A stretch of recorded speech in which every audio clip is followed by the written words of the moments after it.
बच्चों, welcome to science quiz. आज हम क्लास 10 फिजिक्स का इलेक्ट्रिसिटी चैप्टर का सेकंड लेक्चर स्टार्ट करने जा रहे हैं। तो पहले लेक्चर में हमने चार्ज और उनके प्रॉपर्टीज़ के बारे में हमने कुछ थोड़ा बहुत पढ़ा था और थोड़ा न्यूमेरिकल भी किया था। आज हम पढ़ेंगे इलेक्ट्रिकल सब्सटेंसेस और करंट, इनके बारे में पढ़ेंगे, थोड़ा बहुत प्रैक्टिस भी करेंगे न्यूमेरिकल। ठीक है, तो हमको पहला पढ़ना पड़ेगा कि इलेक्ट्रिकल सब्सटेंसेस क्या चीज़ है, मतलब कौन से इलेक्ट्रिकल सब्सटेंसेस है। तो इलेक्ट्रिकल सब्सटेंस को हमने 3 कैटेगरी में हम डिवाइड कर पाएंगे। पहला चीज़ क्या है, कंडक्टर्स, सेकेंड चीज़ क्या है, सेमीकंडक्टर्स, और थर्ड चीज़ क्या है, इंसुलेटर्स। ठीक है, तो पहले हम पढ़ते हैं कंडक्टर के बारे में। कंडक्टर क्या चीज़ है? कंडक्टर ऐसा चीज़ है जिनके बीच में से इलेक्ट्रॉन फ्रीली फ्लो कर पाते हैं। कंडक्टर, फिर से रिपीट कर रहा हूँ, कंडक्टर क्या चीज़ है जिनके बीच में से इलेक्ट्रॉन फ्रीली पास कर पाएंगे। मतलब समझो हमारे पास ऐसा कोई सब्सटेंस है, और इसके बीच में से इलेक्ट्रॉन, मतलब इलेक्ट्रॉन्स, इनके बीच में से इलेक्ट्रॉन क्या हो रहा है, फ्रीली पास हो रहा है। तो इसको हम क्या बोलेंगे, इसको हम बोलेंगे कंडक्टर्स। समझ में आया? ठीक है, तो कंडक्टर के बीच में से इलेक्ट्रॉन फ्रीली पास क्यों करता है? क्योंकि इसमें फ्री इलेक्ट्रॉन्स होता है। मतलब क्योंकि इसमें क्या होता है, फ्री इलेक्ट्रॉन्स। इसमें क्या होता है, फ्री इलेक्ट्रॉन्स, इसलिए इसके बीच में से इलेक्ट्रॉन्स इजीली फ्लो कर पाता है। ठीक है, अब हम पढ़ेंगे इंसुलेटर्स। क्या पढ़ेंगे हम? अब हम पढ़ेंगे इंसुलेटर्स। हम अब क्या पढ़ेंगे, इंसुलेटर्स। ठीक है, अच्छा, अभी इंसुलेटर क्या चीज़ है? इंसुलेटर ऐसा चीज़ है कि जिसके बीच में से कोई भी इलेक्ट्रॉन फ्रीली पास नहीं हो पाता है। मतलब कोई भी इलेक्ट्रॉन इनके बीच में से पास नहीं हो पाता है। समझो, इनको क्या बोलेंगे हम, इंसुलेटर। समझो सेम ऑब्जेक्ट है हमारे पास, सेम ऑब्जेक्ट। अभी समझो इसके बीच में से कोई भी इलेक्ट्रॉन पास नहीं हो पा रहा है। क्या और नहीं हो पा रहा है? कोई भी इलेक्ट्रॉन पास नहीं हो पा रहा है, तो इनको क्या बोलेंगे हम, इंसुलेटर्स। समझ में आ गया? ठीक है, तो अब हम नेक्स्ट टॉपिक इलेक्ट्रिक करंट के बारे में पढ़ेंगे। क्या पढ़ेंगे? Electric current. ठीक है, अब हम क्या पढ़ेंगे, इलेक्ट्रिक करंट के बारे में। ठीक है, चलो स्टार्ट करते हैं। Electric current. इलेक्ट्रिक करंट क्या है? इलेक्ट्रिक करंट है rate of flow of charges. Rate of flow of charges क्या है? The rate of flow of charges is the rate of flow of charges through a certain cross-sectional area,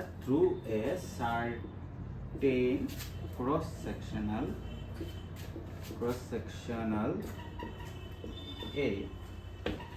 तो इसका मतलब क्या है? तो इलेक्ट्रिक करंट का मतलब क्या है? The rate of flow of charges through a certain cross sectional area. मतलब समझते हैं, मतलब rate of flow of charges, इसका मतलब है rate of flow of charges का मतलब है यूनिट सेकंड में, पर यूनिट सेकंड टाइम में जो चार्ज किसी भी क्रॉस सेक्शनल एरिया के बीच में से पास होगा, सर्टेन मतलब किसी भी, मतलब सर्टेन क्रॉस सेक्शनल एरिया के बीच में से पास होगा, उसको हम क्या बोलेंगे, इलेक्ट्रिक करंट। ठीक है, अच्छा, यूनिट सेकंड समझो। अगर मेरे पास समझो ऐसा कुछ एरिया है, ऐसा एक एरिया है, तो मैं ये वाला एरिया पकड़ लेता हूँ। कौन सा पकड़ लेता हूँ? ये बीच वाला एरिया। ठीक है, तो इधर इलेक्ट्रिक करंट का मतलब है कि 1 सेकेंड में ये वाले एरिया के बीच में से कितना चार्ज फ्लो करेगा, उसको हम क्या बोलेंगे, इलेक्ट्रिक करंट। मतलब 1 सेकेंड टाइम में ये वाले क्रॉस सेक्शनल एरिया में से कितना चार्ज फ्लो करेगा, उसको हम क्या बोलेंगे, इलेक्ट्रिक करंट। अच्छा, तो हम क्या बोले, फ्लो ऑफ चार्ज। कौन सा चार्ज फ्लो करता है, नेगेटिव। कौन सा चार्ज फ्लो करता है, नेगेटिव चार्ज। मतलब फ्लो ऑफ इलेक्ट्रॉन्स भी बोल सकते हैं हम लोग। हाँ, तो मतलब फ्लो ऑफ इलेक्ट्रॉन्स भी हम लोग बोल पाएंगे। मतलब 1 सेकेंड टाइम में इस वाले एरिया में से जितना इलेक्ट्रॉन पास होगा उसको ही हम क्या बोलेंगे, इलेक्ट्रिक करंट। समझ में आया बच्चों? फिर से एक बार रिपीट कर रहा हूँ कि उसका मतलब क्या है, the rate of flow of charges का मतलब क्या है, 1 सेकेंड टाइम में ये वाले क्रॉस सेक्शनल एरिया में से कितना करंट फ्लो, कितना चार्ज फ्लो होगा या कितना इलेक्ट्रॉन्स फ्लो होगा, उसको ही हम क्या बोलेंगे, इलेक्ट्रिकल करंट। ठीक है, तो इलेक्ट्रिकल करंट। अच्छा, तो देखो इसका फॉर्मूला देखते हैं। इसका एक फॉर्मूला है, rate of flow of charges. The rate of flow of charges मतलब क्या फ्लो हो रहा है, क्या फ्लो हो रहा है। देखो करंट का फॉर्मूला क्या होगा, करंट इज इक्वल टू क्या फ्लो हो रहा है, चार्ज फ्लो हो रहा है। क्या फ्लो हो रहा है, चार्ज। तो चार्ज कितने टाइम में फ्लो हो रहा है उसको हम क्या बोलेंगे, चार्ज कितने टाइम में फ्लो हो रहा है, मतलब 1 सेकेंड टाइम में जो फ्लो हो रहा है उसको हम क्या बोलेंगे, इलेक्ट्रिकल करंट। तो इसका फॉर्मूला क्या रहेगा, current is equal to charge by time. Current is equal to charge by time. ठीक है, मतलब क्या, current is equal to charge by time. तो करंट को हम लोग डिनोट करते हैं आई से। करंट को हम किससे डिनोट करते हैं, आई से। और चार्ज को तो पता ही है, चार्ज को हम किससे डिनोट करते हैं, क्यू से, और टाइम को टी से। तो इसका फॉर्मूला क्या है, current is equal to charge by time और I is equal to charge by time. I is equal to Q by T. Q का मतलब है चार्ज और टी का मतलब है टाइम और आई का मतलब है करंट। ठीक है, आई का मतलब क्या है, करंट। ठीक है, इतना समझ में आ गया तुम लोगों को। अभी हम लोग इसमें से चार्ज का, करंट का ऐसा यूनिट फाइंड करेंगे। क्या फाइंड करेंगे, करंट का ऐसा यूनिट फाइंड करेंगे। ठीक है, चलो करते हैं ऐसा यूनिट फाइंड। देखो आसान सा चीज है, देखो मेरे साथ ऐसा यूनिट फाइंड करना सीख लो, तो तुम लोग को कभी भी ऐसा यूनिट रट्टा मारना नहीं पड़ेगा। इधर से आराम से ऐसा यूनिट फाइंड करना सीख लो। तो ऐसा यूनिट क्या है, उसका फॉर्मूला क्या है, करंट इज इक्वल टू मतलब I is equal to Q by T. I is equal to क्या है, क्यू बाई टी। अच्छा, अभी मुझे क्या फाइंड करना है, ऐसा यूनिट फाइंड करना है। तो हम लोग क्या करते हैं न्यूमेरिकल में टाइम में, अगर हमको करंट फाइंड करना है तो हम क्या करेंगे, क्यू का वैल्यू बिठाएंगे, टी का वैल्यू बिठाएंगे, जो गिवन होगा हमारे पास। क्यू का वैल्यू बिठाएंगे, टी का वैल्यू बिठाएंगे, तो करंट का वैल्यू फाइंड हो जाएगा। अभी हम क्या फाइंड कर रहे हैं, करंट का एसआई यूनिट। क्या फाइंड कर रहे हैं, करंट का एसआई यूनिट। तो इधर हम क्यू का एसआई यूनिट और टाइम का एसआई यूनिट पुट कर देगा। अगर हमको वैल्यू चाहिए तो वैल्यू पुट करेंगे, और एसआई यूनिट चाहिए तो हम क्या पुट करेंगे, एसआई यूनिट पुट करेंगे। देखो कैसे, देखो क्यू का एसआई यूनिट क्या है, हमने पढ़ा था भाई, चार्ज का एसआई यूनिट क्या है, कूलम। चार्ज का एसआई यूनिट क्या है भाई, कूलम। और टाइम का एसआई यूनिट क्या है भाई, सेकंड। टाइम का एसआई यूनिट क्या है, सेकंड। चार्ज का एसआई यूनिट क्या है, कूलम, और टाइम का एसआई यूनिट क्या है, सेकंड। तो इसका एसआई यूनिट क्या लिखना कि coulomb per second, coulomb per second. और इसको ऐसे भी लिख सकते हैं, कूलम सेकंड इनवर्स। और इसका और एक यूनिट है, उसका नाम है एम्पेयर। उसका नाम क्या है, एम्पेयर।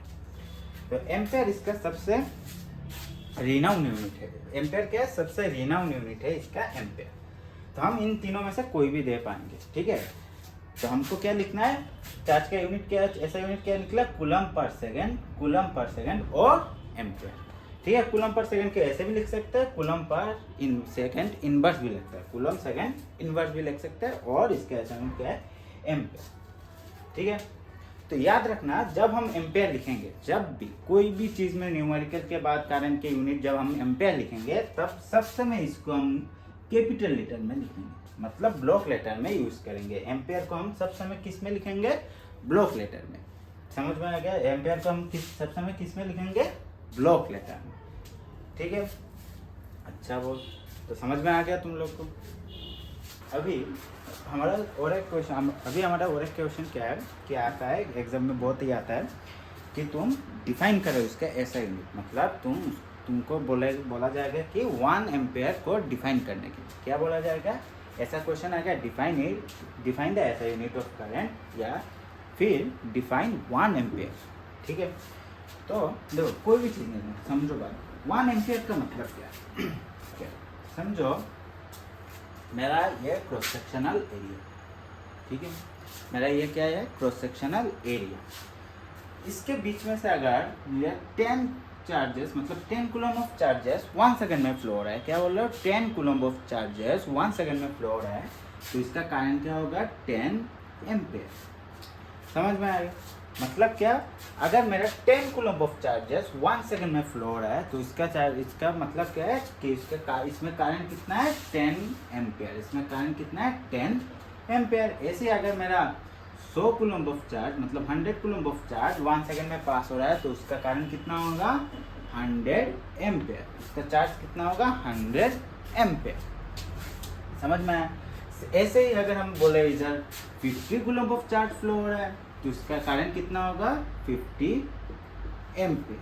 तो अभी हमको क्या डिफाइन करने के लिए बोला है, हमको क्या बोला है 1 एम्पेयर डिफाइन करने के लिए। कितना एम्पेयर 1 एम्पेयर, मतलब अगर 1 कूलम ऑफ चार्ज 1 सेकंड में फ्लो हुआ उसको ही हम 1 एम्पेयर चार्ज बोलेंगे, 1 एम्पेयर करंट बोलेंगे। मतलब क्या 1 कूलम ऑफ चार्ज अगर 1 सेकंड में फ्लो हुआ तो उसको हम क्या बोलेंगे 1 एम्पेयर ऑफ करंट। वही हमको डिफाइन करना है, कैसे दो आई क्यू बाई टी, इसके सामने भी आई 1 लगा दो, इसके 1 इसके भी सामने 1, तो इससे हम कैसे डिफाइन करेंगे, if 1 coulomb of charge flows 1 coulomb of charge flows in 1 second through a cross-sectional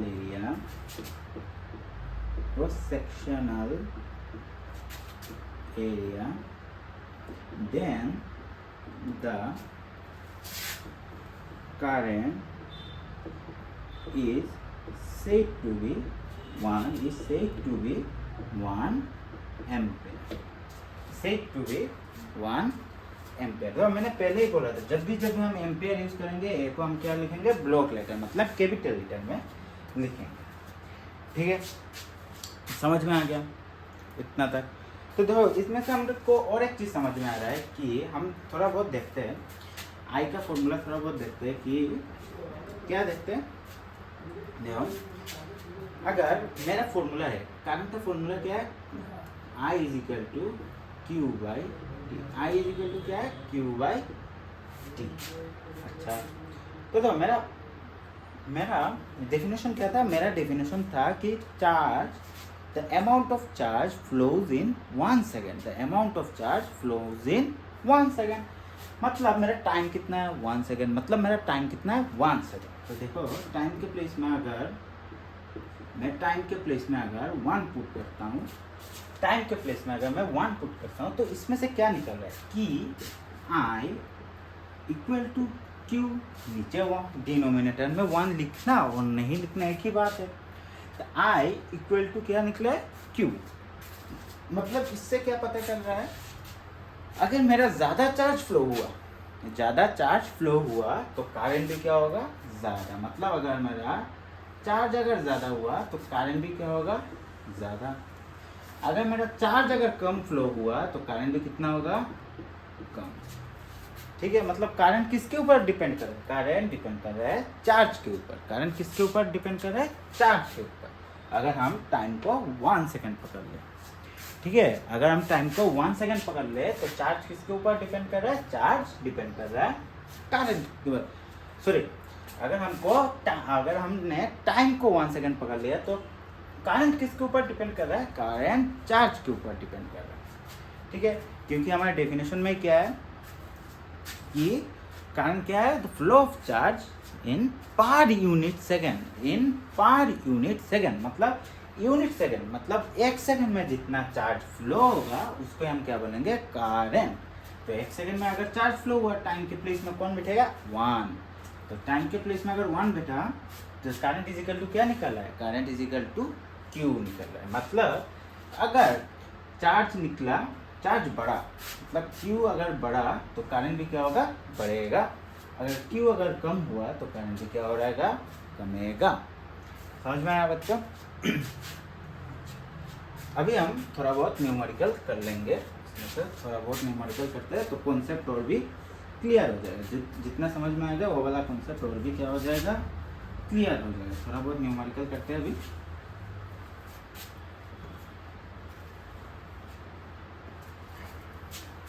ये चार्ज वाला पार्ट, करंट वाला पार्ट तुम लोग को समझ में आ गया ना पक्का? ठीक है। हम हर एक टॉपिक करने के बाद थोड़ा बहुत न्यूमेरिकल करेंगे, क्योंकि हमारा कॉन्सेप्ट एक्चुअली में न्यूमेरिकल में स्ट्रॉन्ग होता है। जितना न्यूमेरिकल करेंगे उतना हमारा कॉन्सेप्ट क्या होगा? स्ट्रॉन्ग होगा। ठीक है। क्या करें, कैसे यूज़ करते हैं, कैसे सब कहाँ स्ट्रॉन्ग होगा? जितना हमारा न्यूमेरिकल होगा उतना ही हमारा कॉन्सेप्ट क्या होगा? स्ट्रॉन्ग भी होगा और डीप भी होगा। ठीक है। थोड़ा बहुत हम न्यूमेरिकल करते हैं। क्वेश्चन है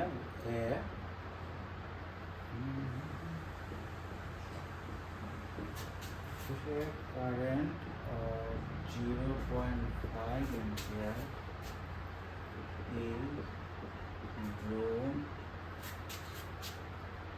by a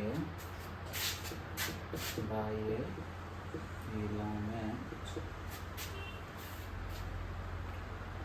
of an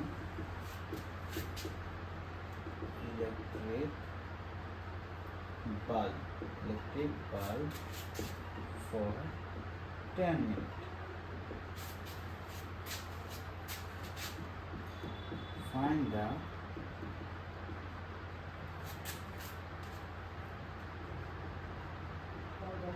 amount of electric charge. Find the amount of electric charge that flows through the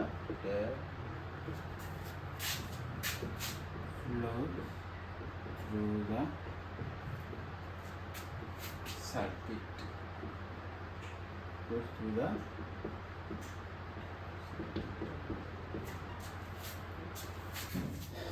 चले बच्चों, हम अभी ये वाला न्यूमेरिकल को हम सॉल्व करते हैं। तो तरीका हमारा वही रहेगा कि हमारे पास गिवन क्या है पहले फाइंड करने का। ठीक है। क्या गिवन है, उसके बाद हम बाकी का फाइंड करेंगे। तो गिवन फाइंड करने के लिए हमको क्या पढ़ना है? क्वेश्चन को बहुत अच्छे से पढ़ना पड़ेगा। ठीक है। तो पढ़ते हैं। क्या बोला है? A current of 0.5 ampere. A current of 0.5 ampere. मुझे करंट दिया क्या? कितना है? 0.5 ampere is drawn by a filament of electric bulb for 10 minutes. Is drawn by a filament of a electric bulb for 10 minutes. मतलब क्या दिया होगा? Time कितना दिया है? 10 minute. So find the amount of electrical charge. Find the amount of electrical charge that flows through the circuit. मतलब मुझे क्या फाइंड करना है? मुझे फाइंड करना है इलेक्ट्रिकल चार्ज। मुझे क्या फाइंड करना है? मतलब इलेक्ट्रिकल चार्ज। ठीक है। तो हमारे लिए यूनिट, ऐसा यूनिट इतना इम्पोर्टेंट क्यों है? या सब यूनिट इतना इम्पोर्टेंट क्यों है? क्योंकि देखो न्यूमेरिकल जब हम करते हैं तभी हमको यूनिट से बहुत कुछ, कौन सा क्वांटिटी दिया हुआ है, कौन सा क्वांटिटी नहीं दिया हुआ है, हम यूनिट से पता कर पाएंगे। देखो इसका यूनिट क्या है? 0.5 एम्पियर। एम्पियर किसका यूनिट होता है? करंट का। इसलिए हमने किसी लिख दिया 0.5 एम्पियर। और इधर देखो फॉर 10 मिनट। मिनट किसका यूनिट होता है? टाइम का। इसलिए हमने टाइम इज इक्वल टू क्या लिख रहा है? 10 मिनट। तो हमारे लिए ऐसा यूनिट बहुत इंपॉर्टेंट चीज है। अभी थोड़ा बहुत देखते हैं। एम्पियर करंट का ऐसा यूनिट है, मिनट क्या टाइम का ऐसा यूनिट है नहीं। तो ये ऐसा यूनिट में है, ये ऐसा यूनिट पे नहीं है। तो हमको क्या करना पड़ेगा? इसको ऐसा यूनिट में ट्रांसफर करना पड़ेगा। तो करते हैं, चलो देखते हैं कैसे करते हैं। देखो 1 मिनट इक्वल टू 60 सेकेंड। क्योंकि हमको पता है टाइम का ऐसा यूनिट क्या है, सेकेंड। टाइम का ऐसा यूनिट क्या है, सेकेंड। तो 1 minute is equal to 60 seconds, then 10 minute will be 60 into 10 second, मतलब 600 सेकेंड। समझ में आ गया? मतलब क्या होगा, 600 सेकेंड।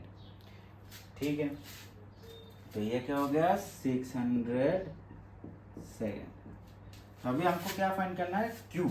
अभी देखो आई टी और क्यू, आई टी और क्यू। अच्छा, अभी हमने क्या देखा, क्यू का हमरे दो फॉर्मूला मिले। एक क्या मिला, Q is equal to N E, और दूसरा क्या मिला, आज ही मिला हमको, I is equal to Q by T. तो इसका मतलब क्या है, देखो इसमें हमको क्या चाहिए, charge is equal to number of electron into electron, number of electron into charge of electron. ठीक है, इधर हमारे पास कहीं पर भी नंबर ऑफ इलेक्ट्रॉन दिया हुआ है, नहीं दिया हुआ है, दिया हुआ है, नहीं दिया हुआ है। तो ये वाला क्या हो गया, क्रॉस।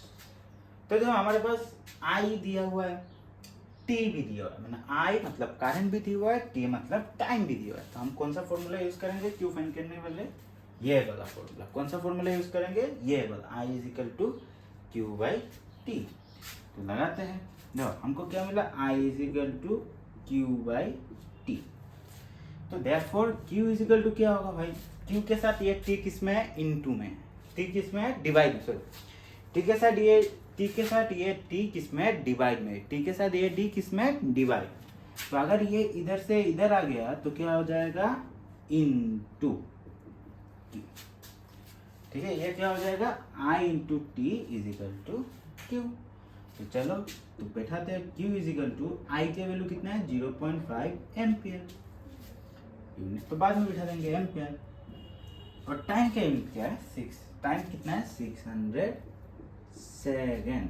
600 क्या निकला, सेकेंड। ठीक है, तो Q इज इक्वल टू क्या निकलेगा, Q इज इक्वल टू होगा,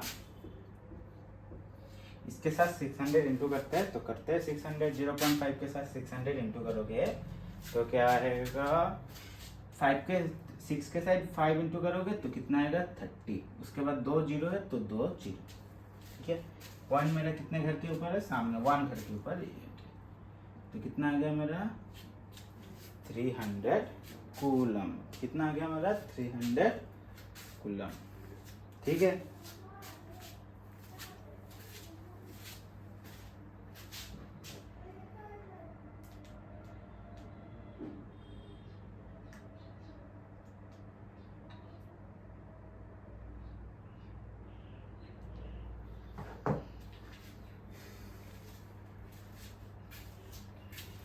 तो तुम लोग को समझ में आएगा। थोड़ा बहुत और भी रिपीट कर लेते हैं। तो पहले हमको क्या करना पड़ेगा, न्यूमेरिकल के लिए हमको गिवन क्या क्या है वो पहले हमको फाइंड करना पड़ेगा। तो गिवन क्या क्या है पढ़ते हैं, एक करंट ऑफ 10 एम्पियर। तो गिवन हम दो तरह से फाइंड कर सकते हैं, इक्वेशन फाइंड भी कर पाएंगे और ऐसा यूनिट लिख के भी हमको पता चल जाएगा कि हमारे पास गिवन क्या क्या है। दो क्वेश्चन पढ़ते हैं, 0.5 एम्पियर मतलब क्या है, current. Bulb of filament for 10 minute मतलब क्या है, 10 मिनट, मिनट किसका, टाइम का यूनिट। तो ये क्या है, टाइम।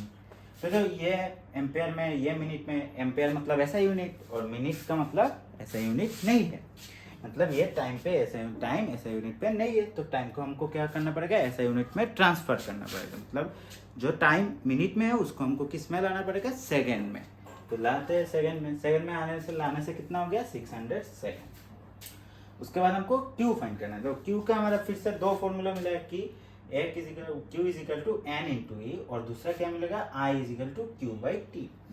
तो देखो इसमें number of electron into electron. तो नंबर ऑफ इलेक्ट्रॉन पता दिया हुआ है क्या क्वेश्चन में, कहीं पर भी नंबर ऑफ इलेक्ट्रॉन नहीं दिया हुआ है, तो हम ये वाला यूज नहीं करेंगे। हमारे पास क्या है, करंट और टाइम तो है, मतलब हम ये वाला यूज करेंगे। ठीक है, उसके बाद हमने सॉल्व किया तो आंसर यही निकल रहा है। ठीक है, तो आप लोग अगर नोट चाहिए तो डिस्क्रिप्शन में मेरा लिंक दिया होगा, उससे आप लोग नोट, डिस्क्रिप्शन में मेरा टेलीग्राम चैनल का लिंक दिया होगा, उसमें से आपको नोट मिल जाएगा, उसमें जाके आप लोग को नोट मिल जाएगा। तो आप डिस्क्रिप्शन से चेक करके टेलीग्राम चैनल ज्वाइन कर लेना, उसमें से नोट मिलेगा। इम्पोर्टेंट क्वेश्चन और प्रैक्टिस करने के लिए डीपीपी भी मिल जाएगा। मतलब डेली जो सब्जेक्ट जो टॉपिक पढ़ाएंगे उसमें से प्रैक्टिस करने के लिए तुम लोगों को डीपीपी भी मिल जाएगा। ठीक है, चलो थैंक यू बच्चों, बाय।